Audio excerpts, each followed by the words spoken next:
Di depan gerbang universitas, dua kelompok besar sedang bertarung. Para mahasiswa yang lewat tidak ada yang berani masuk ke dalam kampus.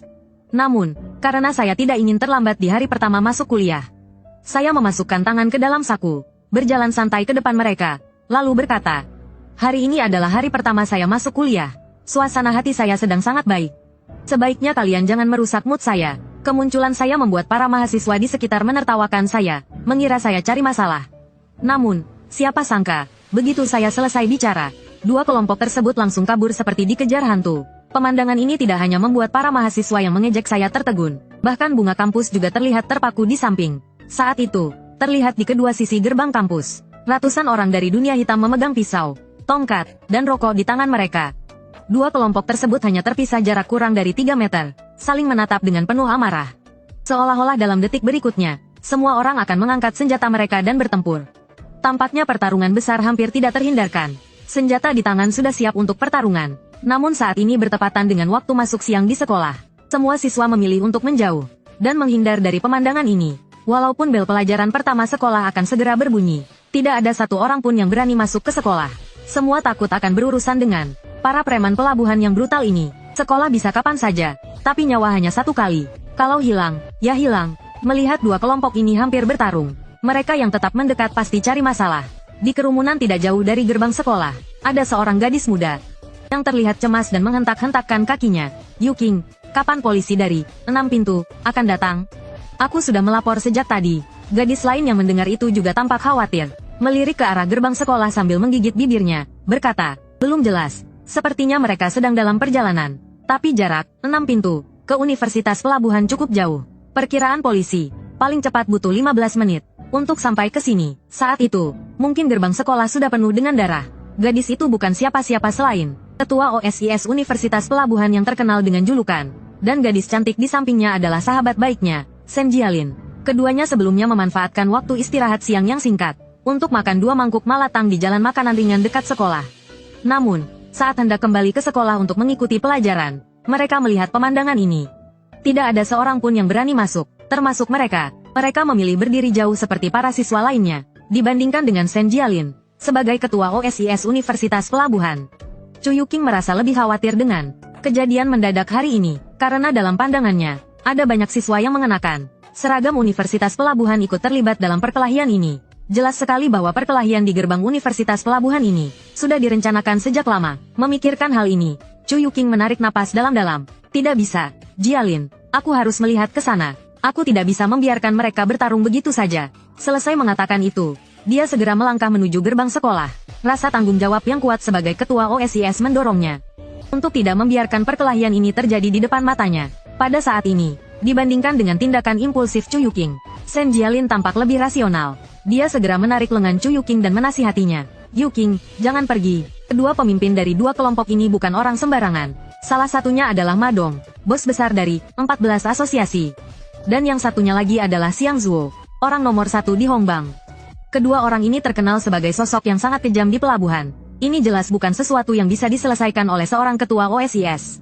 "Mereka tidak akan mendengarkanmu." Mendengar kata-kata Sen Jialin, Chu Yuking menghentikan langkahnya. Dia menghela napas berat. Setelah itu, dia menatap Sen Jialin dengan serius dan berkata, "Lalu bagaimana? Aku tidak terlalu khawatir tentang dua kelompok ini. Tapi, di tengah mereka ada banyak siswa Universitas Pelabuhan. Jika kedua pihak benar-benar mulai bertarung dengan senjata di tangan mereka, tidak butuh waktu lama sampai banyak dari mereka terkapar di tanah." "Jialin, bagaimana kalau kamu telepon ayahmu? Suruh Paman Sen mencoba menenangkan mereka." Mendengar itu, Sen Jialin menghela napas perlahan dan berkata, "Tidak ada cara lain. Sekarang kita hanya bisa pasrah." Kelihatannya Ma Dong dan Xiang Zuo hari ini sudah bertekad untuk bertarung. Bahkan jika ayahku menelepon mereka sekarang, tidak akan ada yang berubah. Pada saat ini, mungkin Chu Yuking tidak tahu, tetapi Sen Jialin sangat memahami situasinya. Dia tahu bahwa meskipun ayahnya adalah ketua kamar dagang pelabuhan dan memiliki posisi tinggi di dunia bisnis, selama bertahun-tahun, Ma Dong dan Xiang Zuo tidak pernah menghormati ayahnya. Bagaimana mereka bisa mendengarkan nasihatnya? Jika benar-benar menelepon mereka, bisa tidak dihina habis-habisan saja sudah beruntung. Ketika mereka berdua merasa tidak berdaya menghadapi situasi ini, dan menganggap perkelahian di depan gerbang Universitas Pelabuhan ini tidak bisa dihindari, tiba-tiba seorang pria dengan tinggi hampir 1,8 meter, rambutnya tertiup angin, terlihat sangat santai dan berkarisma, muncul dan melangkah melewati mereka. Dengan tangan di saku, dia berjalan langsung menuju gerbang Universitas Pelabuhan. Melihat pemandangan ini, Ketua OSIS, Chu Yuqing, langsung ketakutan. Dia segera berlari ke depanku, menarik lenganku, dan berkata panik.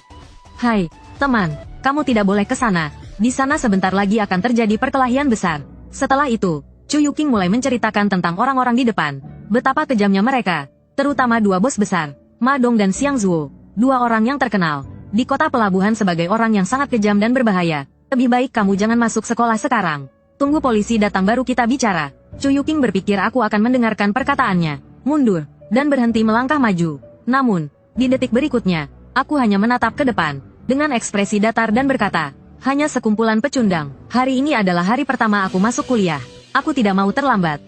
Dunia ini belum pernah ada yang berani menghalangi Qindeng. Dulu tidak, dan di masa depan juga tidak akan ada. Selesai berkata, aku melepaskan tangannya dan berbalik, melangkah langsung ke depan. Mendengar kata-kataku, Chu Yuqing terpaku di tempat, menatap punggungku dengan perasaan terkejut oleh kata-kata dari teman sekelas bernama Qindeng ini. Seumur hidupnya, Chu Yuqing belum pernah melihat aura yang begitu kuat pada seseorang. Meskipun baru pertama kali bertemu denganku, dia merasa bahwa aku bukanlah orang biasa. Walaupun usiaku terlihat masih muda, seluruh tubuhku memancarkan aura percaya diri yang luar biasa. Hal ini membuat Chu Yuqing sulit percaya bahwa aku baru berusia sekitar 20 tahun.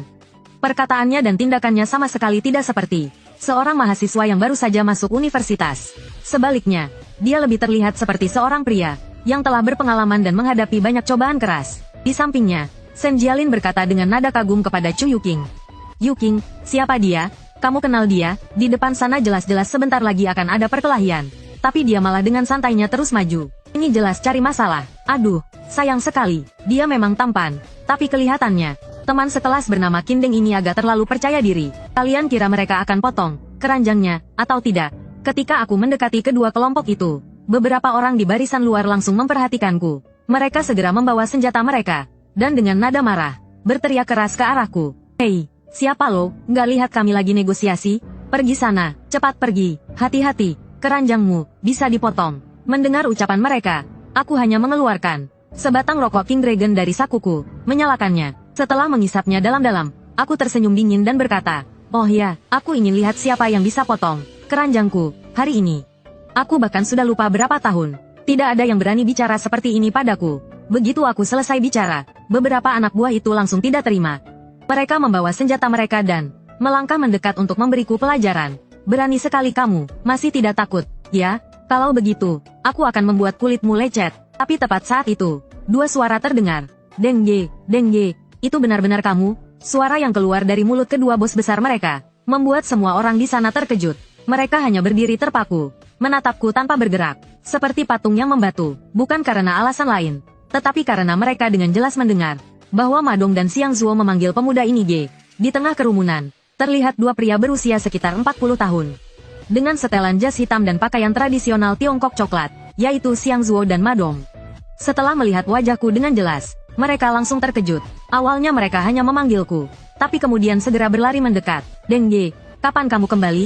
Kenapa tidak memberitahu kami sebelumnya? Kami akan mengadakan pesta untuk menyambutmu. Dengge, iya, Dengge, sudah bertahun-tahun tidak melihatmu. Hari ini benar-benar membuat kami sangat senang. Setelah itu, mereka berdiri dengan penuh hormat di depanku, membungkukkan badan, menunduk, tidak berani menatap mataku, dan berbicara dengan terbata-bata. Saat mereka berbicara, kaki mereka gemetar tak terkendali, dan keringat sebesar biji jagung mengalir deras di wajah mereka. Aku hanya mengisap rokokku, tertawa dingin, lalu mengibaskan abu rokok ke arah mereka bergantian, sambil berkata dengan meremehkan. Haha, kalian berdua sekarang jauh lebih hebat daripada saat kalian mengikuti aku dulu. Masing-masing jadi bos besar sekarang. Bahkan anak buah kalian sudah begitu berani, berencana untuk potong keranjangku.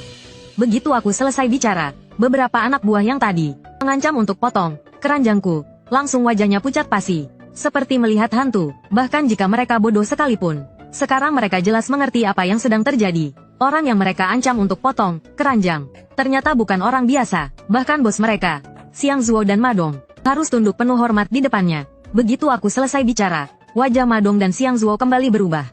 Mereka segera berbalik dan berteriak keras kepada anak buah mereka masing-masing. Siapa yang tadi bilang mau potong keranjang? Dengge, berdiri. Lalu 4 orang berjalan gemetar keluar dari kerumunan. Tubuh mereka bergetar hebat tanpa henti. Mereka semua merasa bahwa hari ini mereka benar-benar dalam masalah besar. Di detik berikutnya, Suara yang keluar bersamaan dari mulut Ma Dong dan Xiang Zuo hampir membuat mereka pingsan di tempat dan jatuh ke tanah.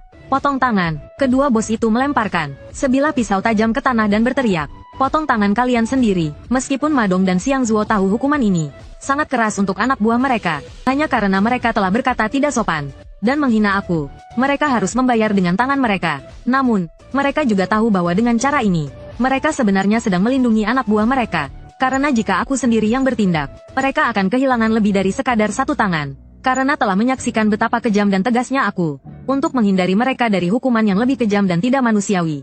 Hanya Ma Dong dan Xiang Zuo yang sepenuhnya memahami bahwa, pemuda ini, yang berdiri santai di depan semua orang, dengan pakaian hoodie hitam, mengisap rokok, dan senyum yang selalu terlihat ramah.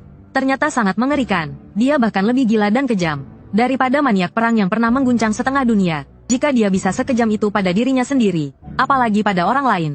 Mendengar perintah tegas Ma Dong dan Xiang Zuo, dan melihat dua pisau tajam di tanah, keempat anak buah itu menjadi pucat pasi. Seluruh tubuh mereka berkeringat seperti abis mandi uap. Setelah ragu-ragu sebentar, dua dari mereka akhirnya menggertakkan gigi, dan maju mengambil pisau dari tanah, lalu mengarahkannya ke pergelangan tangan kiri mereka.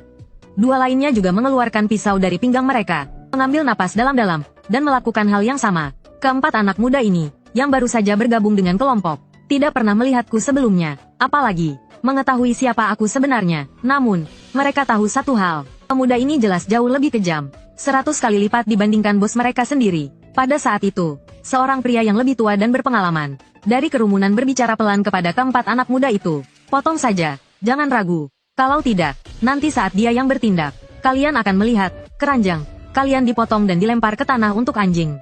Hari ini, tidak ada yang bisa disalahkan. Kalau mau salahkan, salahkan diri kalian, karena telah memprovokasi satu-satunya dewa sejati di pelabuhan. Jangankan kalian, bahkan jika wali kota hari ini mengatakan hal yang sama, dia juga harus memotong tangan dan meminta maaf.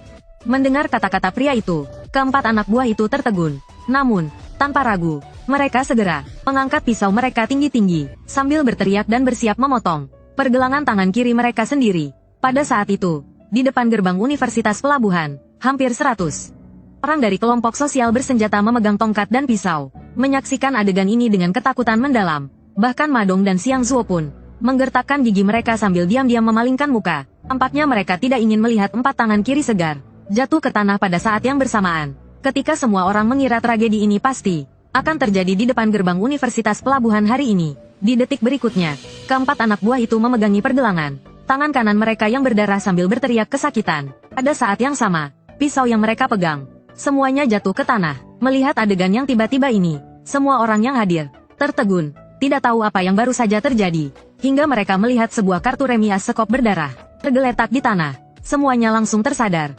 Ternyata, tepat ketika keempat anak buah itu mengangkat pisau untuk memotong tangan kiri mereka, bahkan saat pisau sudah hampir menebas, sebuah as sekop melintas cepat dan melukai pergelangan tangan kanan mereka. Namun, kartu as sekop itu tidak merusak arteri mereka, hanya melukai kulit saja. Kalau tidak, mereka mungkin sudah berada dalam kondisi yang tak bisa diselamatkan. Pada saat itu, Ma Dong dan Xiang Zuo akhirnya mengerti apa yang sebenarnya terjadi dan merasa lega. Mereka segera berteriak serempak kepada anak buah mereka. Segera ucapkan terima kasih kepada Deng Ye, meskipun mereka sama sekali tidak tahu dari mana kartu as sekop itu datang. Karena dari sudut pandang mereka, aku tadi tidak melakukan gerakan apapun. Ku hanya berdiri diam dengan tangan di saku. Namun, mereka yakin satu hal, di seluruh Universitas Pelabuhan ini, hanya aku yang bisa melakukan hal seperti itu. Keempat anak buah itu juga mengerti apa yang baru saja terjadi. Mereka segera berlutut di depanku dengan suara gemuruh, terus-menerus membenturkan kepala mereka ke tanah sambil berterima kasih. Terima kasih, Deng Ye. Terima kasih atas kemurahan hati Anda, Deng Ye. Mulai hari ini, kami akan menjadi pelayan setia Anda. Untuk membalas budi besar Anda, melihat pemandangan ini, aku berjalan mendekat, mengisap rokok King Dragon di tanganku, menghembuskan asap tebal, lalu dengan suara dingin berkata kepada mereka, kalian harus bersyukur karena hari ini aku mengenakan hoodie hitam. Kalau ini terjadi beberapa tahun yang lalu, orang yang berbicara seperti itu kepadaku pasti sudah dikubur hidup-hidup. Tapi kalian jangan pernah mencoba. Jangan tertipu dengan hoodie hitam ini. Memakai hoodie ini, aku bisa menjadi mahasiswa biasa yang tidak peduli dengan dunia. Tapi jika aku melepas hoodie ini, aku tetap bisa menjadi preman. Setelah itu, aku melempar puntung rokokku ke tanah dan menginjaknya dengan tegas. Perkataanku ini bukan hanya untuk keempat anak buah yang baru saja menyinggungku, tapi juga ditujukan kepada seluruh pelabuhan. Aku, Qin Deng, kembali kali ini hanya ingin hidup sebagai orang biasa. Namun, melihat rangkaian perubahan situasi yang tiba-tiba di depan gerbang kampus ini, bahkan para mahasiswa yang berdiri di kejauhan juga kebingungan. Mereka tidak bisa melepaskan pandangan dari adegan di depan mereka. Meskipun karena jarak yang jauh mereka tidak bisa mendengar dengan jelas apa yang sedang dibicarakan. Dari gerakan tubuh semua orang di tempat kejadian, mereka sudah bisa merasakan bahwa pemuda dengan hoodie hitam ini bukan orang biasa. Bahkan Ma Dong dan Xiang Zuo, dua bos besar yang sangat ditakuti di kota pelabuhan, langsung meredam semua emosi mereka begitu melihatnya. Sikap mereka di depanku bahkan jauh lebih patuh daripada saat mereka duduk di kelas. Segala sesuatu ini tak ayal membuat semua orang merasa sangat penasaran. Penasaran tentang siapa sebenarnya pemuda berhoodie hitam yang tiba-tiba muncul di Universitas Pelabuhan hari ini. Bahkan Shen Jialin, yang sebelumnya mengejekku dan menganggapku hanya pamer omong kosong, kini juga terdiam bingung. Dia menatap punggungku di tempat kejadian sambil bergumam, "Aduh, Yu Qing, apa yang terjadi?" Tampaknya orang ini tidak sekadar membual. Ma Dong, Xiang Zuo, dan lebih dari 100 anggota geng di sini. Sikap mereka terhadapnya seperti cucu yang melihat kakek mereka. Sepertinya, pemuda bernama Qin Deng ini memang tidak sederhana. Mendengar kata-kata Shen Jialin, Chu Yuqing juga menghela napas dalam-dalam, menggigit bibirnya, lalu berkata, "Dia terlihat seperti seseorang yang sangat aku ingat. Tapi orang itu sekarang seharusnya tidak semudah ini. Aku juga tidak tahu bagaimana ini bisa terjadi. Dia sangat mirip dengan orang itu." Pada saat yang sama, Chu Yuqing teringat sebuah kenangan. Ketika dia berusia 16 tahun, dia mengikuti ayahnya berdagang di jalanan pelabuhan. Mereka pernah diganggu oleh sekelompok preman yang hampir menghancurkan lapak mereka. Jika bukan karena orang itu, mungkin keluarganya sudah mengalami bencana besar. Hingga kini, Chu Yuqing masih ingat, itu adalah malam hujan. Sebuah Range Rover hitam dengan plat nomor 5 angka 9 melintas di depan lapak keluarganya dan berhenti setelah melihat kejadian itu. Setelah itu, seorang pemuda berusia sekitar 26 tahun turun dari kursi belakang. Berdiri di depan lapak mereka, basah kuyup terkena hujan. Ketika preman-preman itu melihat pria tersebut, mereka langsung ketakutan setengah mati. Kaki mereka gemetar dan mereka semua jatuh berlutut ke tanah. Jika ingatannya benar, saat itu mereka hanya meneriakkan dua kata, Deng Ye. Meskipun Chu Yuqing tidak tahu nama lengkap pria itu, dia yakin ada karakter Deng dalam namanya. Pria itu berkata, "Pergi. Jika ada yang berani mengganggu keluarganya lagi, jangan salahkan aku jika aku bertindak tanpa ampun." Sejak hari itu, setelah pria itu melemparkan kata-kata tersebut kepada para preman, lapak keluarganya tidak pernah diganggu lagi. Kemudian, dia pernah bertanya kepada ayahnya, siapa sebenarnya pria yang telah menyelamatkan mereka? Jawaban ayahnya hanya satu kalimat sederhana, "Di pelabuhan ini, dia adalah langit."